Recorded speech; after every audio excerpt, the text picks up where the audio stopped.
Bonjour et bienvenue pour cette 248e édition de J'irai lire des comics chez vous, l'émission qui vous présente toute la VF disponible en librairie, en bas de chez vous, chez le libraire, au coin de la rue, mais aussi sur Amazon, Fnac, Cultura et bien entendu originalcomics.fr parce que vous savez que maintenant on a de la librairie VF et vous êtes de plus en plus nombreux à nous faire confiance, donc merci. Alors, grosse émission aujourd'hui, grosse émission, énorme programme, avec tous les éditeurs représentés je crois, sauf Panini, mais ils reviendront très vite. On commence tout de suite avec le Batman Dark Knight The Last Crusade. Alors qu'est-ce que c'est que ça, c'est une parenthèse si vous voulez, quand DC a décidé de relancer... quand ils ont décidé de relancer le Dark Knight 3, Brian Azzarello, Frank Miller au scénario, Andy Kubert au dessin, ils savaient que la série prendrait du retard parce que c'était long à produire, c'était une grosse mécanique et des auteurs un peu stars, et il fallait que ce soit joli, il fallait que les auteurs puissent avoir le temps de le dessiner. Et donc du coup ils ont décidé de faire un one-shot en plein milieu, qui n'est pas une suite du tout de Dark Knight 3, mais qui s'inclut dans l'univers Dark Knight. Ils ont créé chez DC ce qu'on appelle le Dark Knight Univers. Et donc à partir de là, ils ont décidé de nous faire ce one shot mettant en scène Batman et le Joker, donc la version Dark Knight du Batman et du Joker. Et donc ça s'appelle La Dernière Croisade, The Last Crusade. Et c'est un one shot d'une petite soixantaine de pages. Alors vous me direz mais 60 pages, ils auraient réussi à en faire un album, mais je vais vous montrer pourquoi et comment. Scénarisé et dessiné, vous l'avez vu, par Frank Miller et Brian Azzarello. Donc Miller continue, si vous voulez, de semer, très très belle couverture de Bill Sienkiewicz au passage, de faire en sorte que son univers continue d'exister, et puis c'est une histoire assez folle avec le Joker qui est assez sympathique, et dessiné par John Romita Jr. dans un style qui rappelle bien entendu Frank Miller, vous l'avez compris, notamment dans le découpage. Regardez ces deux pages, c'est vraiment symptomatique du dessin et de la mise en page du premier Dark Knight notamment. Et le dessin, si vous voulez, est complètement sublimé. Puisque John Romita Jr., qui est habitué à nous faire du bon et du moins bon, nous a régalé puisque c'est du très très bon. On est bien loin des horreurs qu'il a pu nous faire, notamment sur Kick-Ass, qui était très très mal dessiné, notamment dans les derniers épisodes. C'était un peu le service minimum, et donc du coup on est ravis parce qu'il est de retour à son meilleur niveau.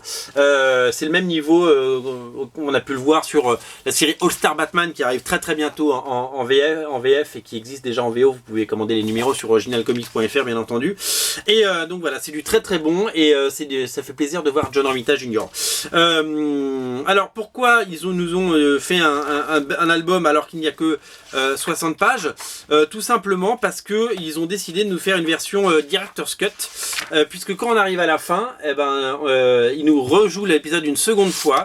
Alors il y en a qui vont crier au scandale, mais moi non, parce que je trouve ça magnifique, puisqu'à la fin on a le même épisode en version unwrapped si vous voulez, en version crayonnée de John Romita Jr. sans encre, sans couleur, sans texte, juste les crayons, juste son dessin, et pour vous montrer le travail accompli par John Romita Jr. sur le crayon, pour vous montrer que c'est pas un rigolo, et qu'il a bossé comme un dingue. Vous voyez, par exemple cette page que je vous ai montré là, le gaufrier, c'est pas grave, je l'ai reperdu, mais voilà, donc c'est un excellent travail. Et à la fin on a droit à la galerie de couverture, et ça c'est pas rien, avec notamment toutes les belles couvertures qu'on peut avoir, notamment celle de Frank Miller, et une de Jim Lee qui est, une de Libermejo par exemple. Il y a eu plein de couvertures à l'époque pour cet album. Et une signée Jim Lee, voilà, magnifique couverture, et ils nous remettent celle de Bill Sienkiewicz à la fin. Voilà, donc un album pour les complétistes, un album pour ceux qui, si vous voulez, ont acheté à la fois tout le Dark Knight et qui veulent prolonger le plaisir. Voilà, donc un album cartonné exactement dans le même format que les Dark Knight 3 qui sortent actuellement chez Urban. Voilà, tout simplement. Alors ensuite, qu'est-ce qu'on a de beau les amis? Chez Glénat Comics, nous avons deux titres à vous proposer, dont le très attendu Raceborn qui est la série de Joey Benitez, la première série qu'il a fait à lui, sa première série à lui, avant Lady Mechanica. Ça a été fait bien avant, puisque c'était une série qui est parue aux États-Unis une première fois, chez Wildstorm, le studio qui a vu naître, vous le savez, Battle Chaser, Danger Girl, Crimson, Out There et tout ça. À la fin, Cliffhanger, le label qui accueillait toutes ces séries, s'appelait Wildstorm Signature, et il signait des auteurs tout à fait connus, toujours talentueux, mais ça n'avait plus le même succès parce que l'économie avait changé et le marché n'était plus aussi porteur qu'à l'époque. Et Raceborn est complètement passé sous le radar, il en a vendu très très peu. Et donc voilà, la série est sortie, 6 numéros, un TPB que j'ai d'ailleurs, et puis après voilà, la série est tombée complètement dans l'oubli.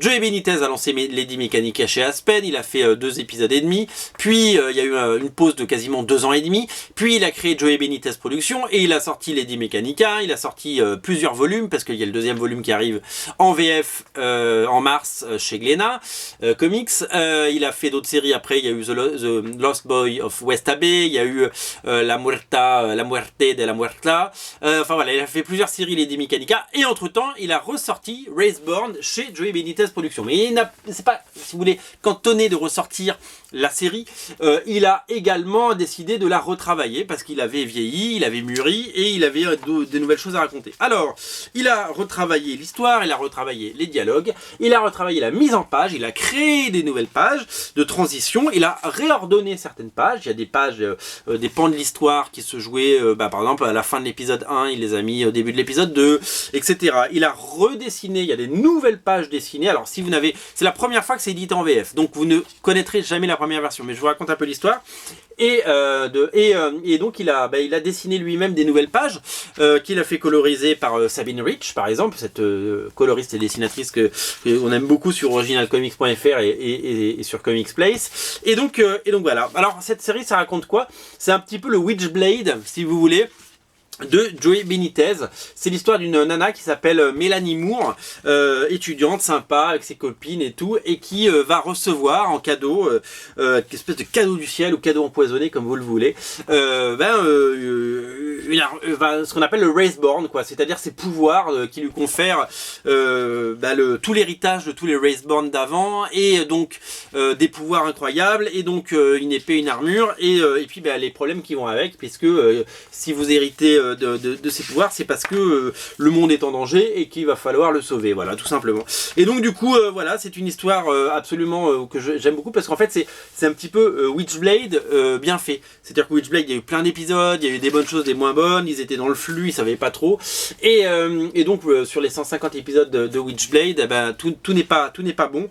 Alors que là, cette mini-série, elle est très très bonne, et elle est magnifiquement dessinée, parce que si vous aimez Lady Mechanica et Joey Benitez, vous connaissez le talent du monsieur. C'est pas le plus mauvais de la bande, il est vraiment hyper doué, plus que hyper doué, et donc voilà, donc c'est d'une beauté rare, et c'est à noter que il n'y aura qu'un seul, alors c'est un tome 1 parce que Joey Benitez a prévu de faire une suite un jour, mais il y a l'intégralité, ils n'ont pas coupé en deux, si vous voulez, le volume, il y a les 6 numéros, donc et toutes les couvertures, et même les couvertures, les nouvelles couvertures, il y a les anciennes couvertures, les nouvelles, et voilà, vous voyez l'élégance du trait de Joey Benitez. La différence, c'est que il dessinait un peu différemment à l'époque, parce que ça a quand même plus d'une dizaine d'années, ce titre, et c'est surtout que à l'époque c'était ancré, maintenant vous savez qu'il ne s'ancre plus, c'est mis en couleur directement, et on veut dire qu'il y a une espèce d'ancrage numérique. Donc voilà, donc le rendu est vraiment différent, mais c'est absolument magnifique. Ça, faut le prendre, faut le lire. Si vous avez aimé Lady Mechanica, faut sauter dessus, c'est une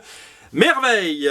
L'autre titre très rigolo alors moi je suis pas un grand fan, mais ça m'a fait marrer. Je suis pas un grand fan de la série Sex Criminal chez Glénat.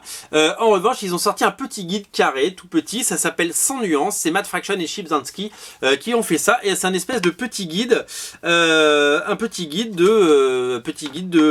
plein de conseils sur sexuel, tout simplement, puisque Sex Criminal parle de sexe, et donc avec plein de positions, avec plein de définitions, avec beaucoup d'humour, et j'ai trouvé ça mieux que la série, en fait. J'ai trouvé ça mieux. Alors il y a beaucoup de textes, hein, hein, bien entendu, à lire, c'est assez sympa. Et ça parle très ouvertement et très librement de sexe. Et ça vous montre des choses. Alors on est dans le petit schéma et c'est pas méchant. C'est bien entendu réservé aux adultes, vous l'imaginez bien. Et c'est voilà, il y a beaucoup d'humour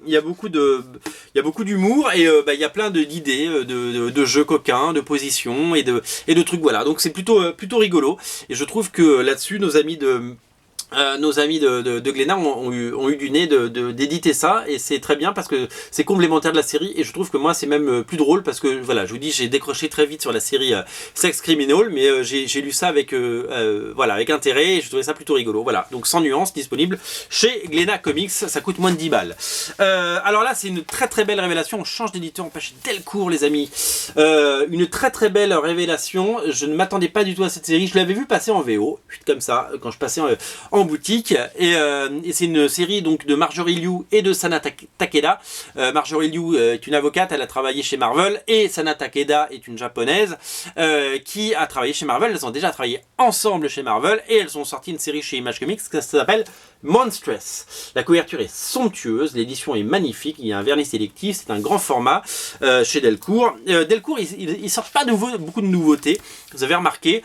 On pourrait croire qu'ils jouent un peu sur leurs acquis, hein, en sortant du Walking Dead, du Hellboy et des choses comme ça, mais quand ils sortent un nouveau titre, ils le font bien, et c'est ce que je voulais dire, parce qu'il n'y a pas que les séries de Kirkman dans la vie, même si elles sont excellentes et que je les aime. J'adore Walking Dead, hein. Walking Dead c'est absolument génial, mais Monstress, c'est même gaufré là, c'est vraiment superbe l'édition qu'ils nous ont proposé.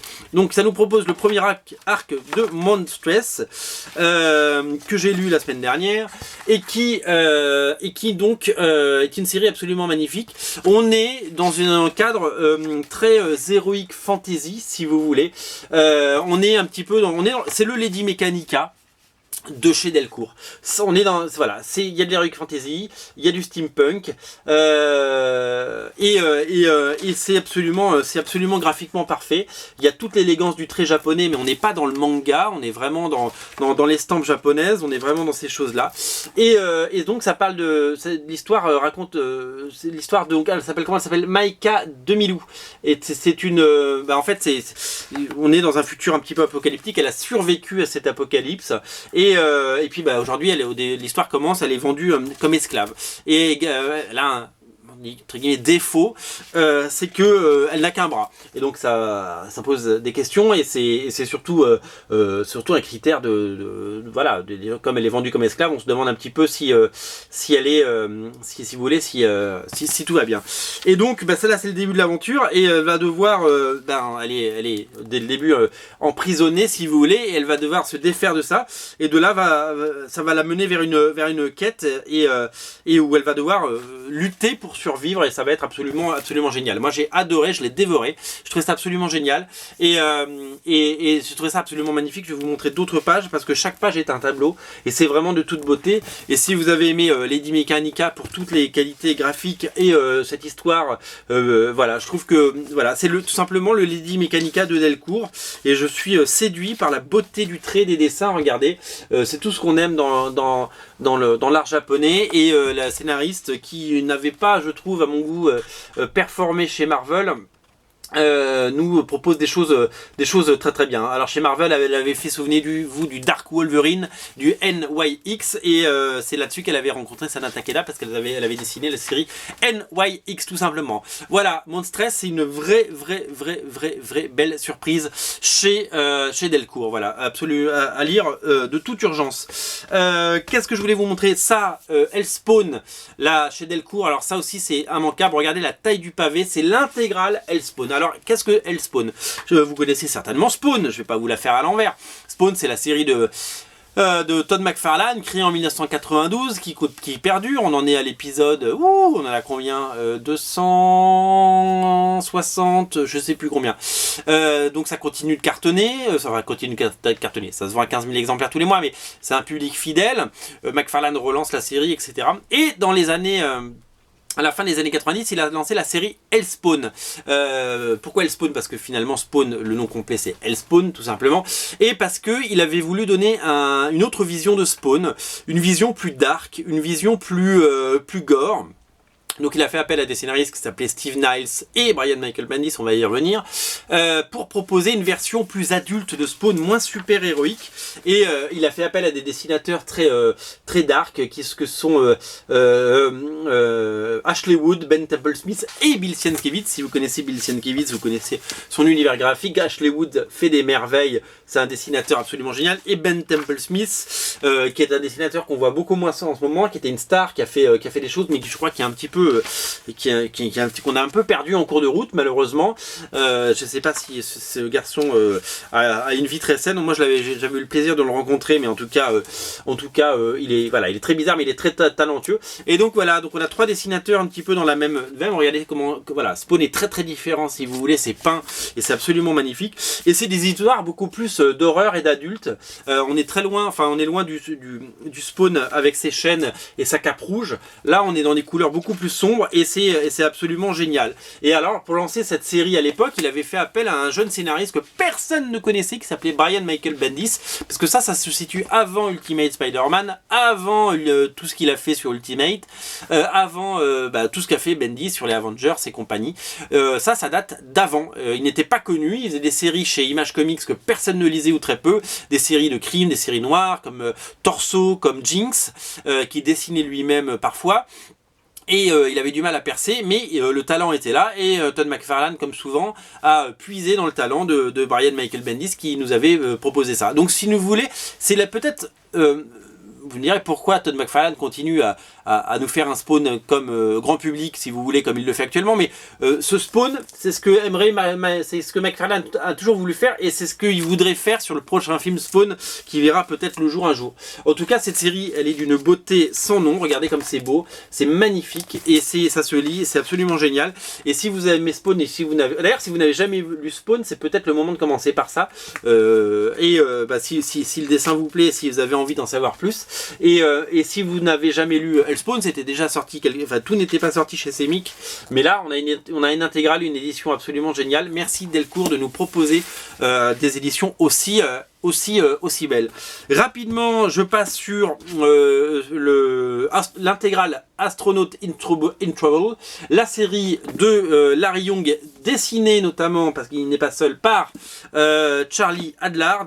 Voilà, une série spatiale en noir et blanc, en intégrale. Je ne l'ai pas lu, je vais être très honnête avec vous, je vais pas vous mentir, je ne l'ai pas lu, j'ai pas eu le temps, je le lirai, mais je voulais vous le présenter parce que je l'ai reçu très gentiment de la part de Delcourt. Je vais le lire et j'y reviendrai peut-être un jour, mais voilà, donc l'argument marketing, il est là, par le dessinateur de Walking Dead, une série Image Comics, je crois, si je dis pas de bêtises, 27 épisodes d'une série voilà, qui se passe dans l'espace, mais que je n'ai pas encore lu. Voilà.